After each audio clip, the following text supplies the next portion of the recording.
મોખડા ગોહિલે કીધેલો લાઈફમાં જીતવા માટે જોઈએ પ્રેક્ટિસ, મહેનત અને એક સાચું પ્લેટફોર્મ. ઓનલાઈન રમી ઘણો મળશે. અત્યારે ટેક્સ ન લેવાય, એનો કર ન લેવાય. મોખડા ગોહિલે કીધું શું? તો કે દિલ્હીના બાદશાહના જહાજ છે, એનો કર ન લેવાય, એના દાણ ન લેવાય.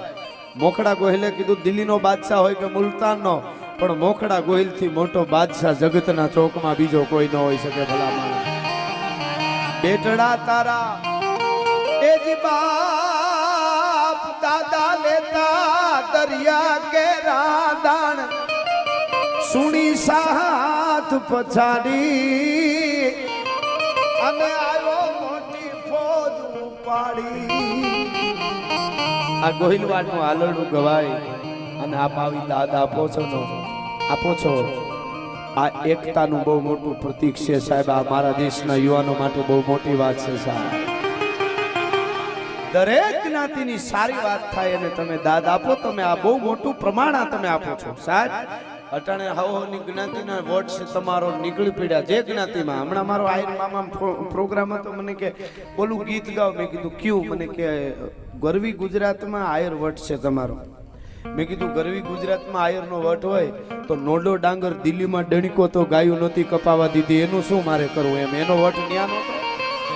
ખાલી તમે ગુજરાત પૂરતી વટ રાખવાના ગીતો ગાઓ તો ગુજરાત બહાર તમારો વટ પૂરો થઈ જાય. એટલે અમુક ગીતો ગૌરવમાં ધ્યાન રાખજો. આ બહુ મોટી વાત છે સાહેબ.